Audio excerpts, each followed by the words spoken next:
To start with water, electrolyte and acid base balance.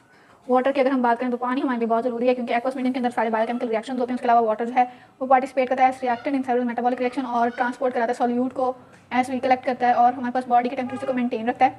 Water की distribution की बात करें तो ह्यूमन बॉडी के अंदर अबाउट 60% हमारे पास वाटर होता है। मैन के अंदर 55 to 70% हो सकता है, वुमेन के अंदर 45 to 60% होता है।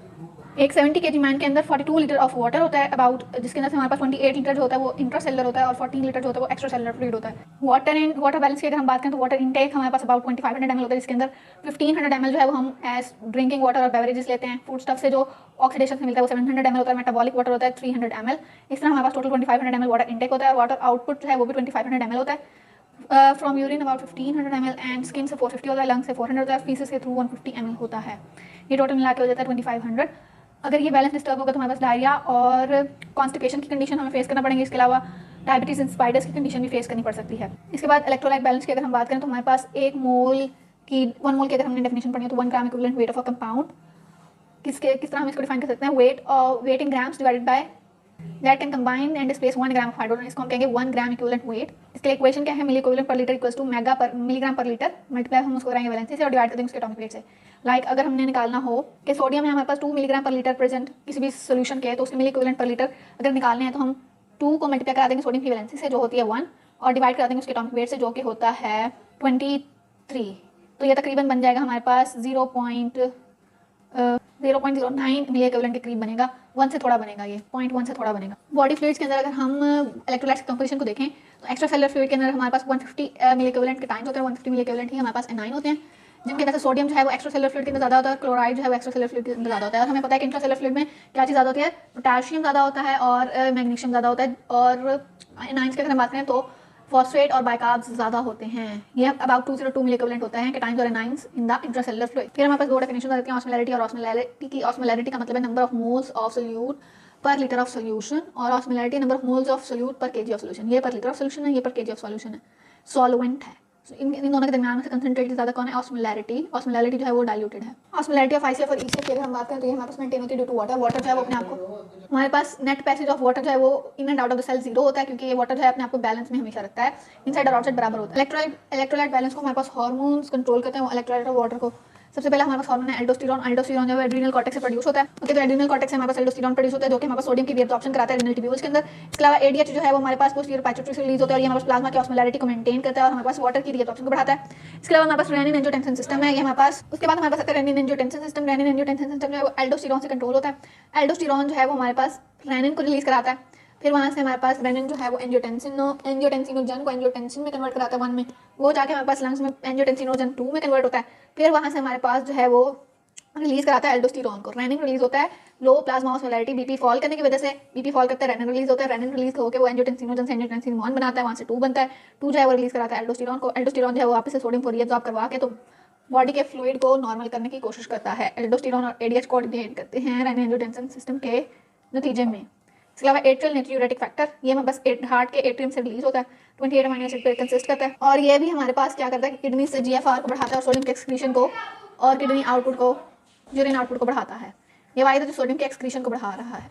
इंसान जो है उनके अंदर एक एबिलिटी है कि वो सॉल्ट हंगर भी होती है उनके अंदर, यानी कि नमक की तलब भी होती है और वाटर हंगर भी होती है, लेकिन इन दोनों के दरमियान में डिफरेंशिएट नहीं कर सकते। अगर हमारे पास वाटर की इलेक्ट्रोलाइट्स की बैलेंस है या वाटर का इम्बैलेंस है तो ये दोनों इकट्ठे ही रेगुलेट होंगे। इसके अलावा हमारे पास डिहाइड्रेशन का कॉन्सेप्ट है। वाटर अगर बॉडी से डिप्लीट हो जाए या तो हम नाकाफी पानी ले रहे हैं, इनसफिशिएंट इनटेक है, या फिर जो है वो वाटर की एक्सक्रीशन जो है वो बहुत ज़्यादा हो रही है हॉट वेदर के अंदर, लाइक जैसे पसीने की स्वेट की फॉर्म में हमारे पास वाटर रिलीज होता है। अब हमारे पास डिहाइड्रेशन 2 तरह की हो सकती है, या तो सिर्फ पानी की वजह से, पानी के लॉस की वजह से, या फिर पानी और इलेक्ट्रोलाइट दोनों की डिप्रीविएशन की वजह से। कॉजेस क्या क्या हो सकते हैं कि डायरिया हो गया है, एक्सेसिव लॉस हो गया, इस तरह वाटर का वॉमिटिंग हो रही है या एक्सेसिव स्वेटिंग हो रही है, फ्लूइड लॉस हो रहा है बर्न्स के केस में, एड्रीनल कॉर्टिकल डिसफंक्शन में, किडनी डिजीज में। और हमारे पास जो है ADH की डेफिशिएंसी से भी हमारे पास वाटर लॉस होगा, क्योंकि ADH वाटर की कंजर्वेशन में रोल प्ले करता है।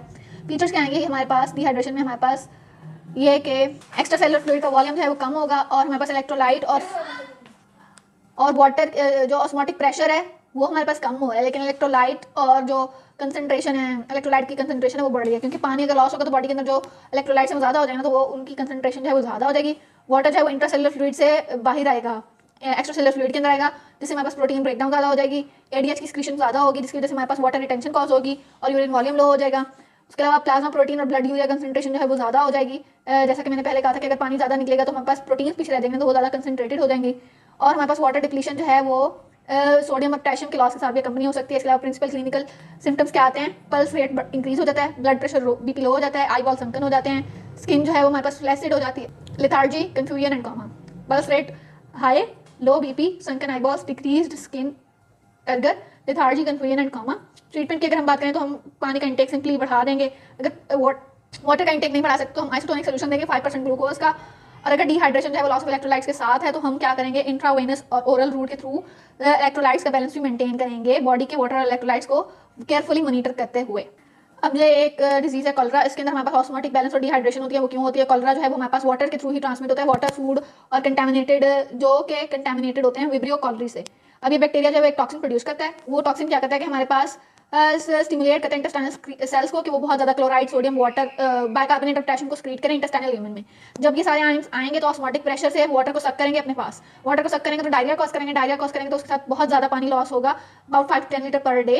नॉर्मली यूरिन हमारे पास 1.5 लीटर बनता है, इस तरह हमारे पास 5 से 10 लीटर जब बनेगा और लॉस होगा तो हमारे पास अगर ये टाइमली ट्रीट नहीं होगा तो कॉलरा से डेथ भी हो सकती है डिहाइड्रेशन की वजह से। इसके बाद अगली टर्म है इसकी ट्रीटमेंट हम क्या करेंगे, ओरल हाइड्रेशन थेरेपी देंगे और हम कॉलरा को ट्रीट करने के लिए और डायरियल डिजीजेस को ट्रीट करने के लिए ओरल रिहाइड्रेशन थेरेपी, मतलब बहुत ज़्यादा उस मरीज को पानी पिलाएंगे। ओवर हाइड्रेशन की अगर हम बात करें तो वाटर इंटॉक्सिकेशन हो जाएगी, पानी अगर हम बहुत ज़्यादा पी लेंगे तो वो ओवर हाइड्रेशन हो जाएगी, वाटर जो है बॉडी जो है वाटर को रिटेन करेगी और इस केस के अंदर हमारे पास डाइल्यूशन हो जाएगी इंट्रासेलुलर और एक्स्ट्रासेलुलर फ्लूइड की और उनकी ऑस्मोलैलिटी जो है वो डिक्रीज कर जाएगी। इस केस के अंदर हमारे पास सिम्टम्स क्या आएंगे, हेडेक, लेथार्जी, कन्वर्जन। इसका ट्रीटमेंट क्या है कि हम स्टॉपेज करते हैं वाटर इंटेक की और एडमिनिस्टर करें हाइपरटोनिक सलाइन। अब हम वाटर टैंक मॉडल की बात करते हैं।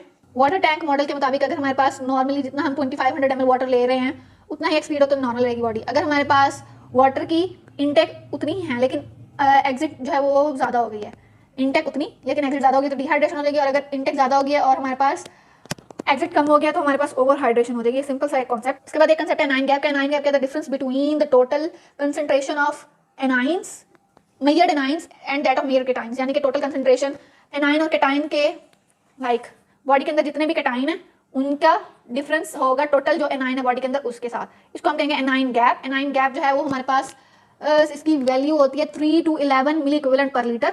इसके अलावा हमारे पास इसकी टाइप्स होती हैं। Serum anion gap. Serum anion gap का मतलब क्या है? अगर हमारे पास concentration is the concentration of metabolic acidosis, अगर हमारे पास कंसंट्रेशन हाइड्रोजन आयन की ज्यादा हो और बाइकार्बोनेट की कम हो, और ये किस कंडीशन में होती है? मेटाबॉलिक एसिडोसिस की कंडीशन के अंदर। ये हमारे पास पैथोलॉजिकल प्रोसेस है, ये हमारे पास आ जाएगा सीरम एनाइन गैप।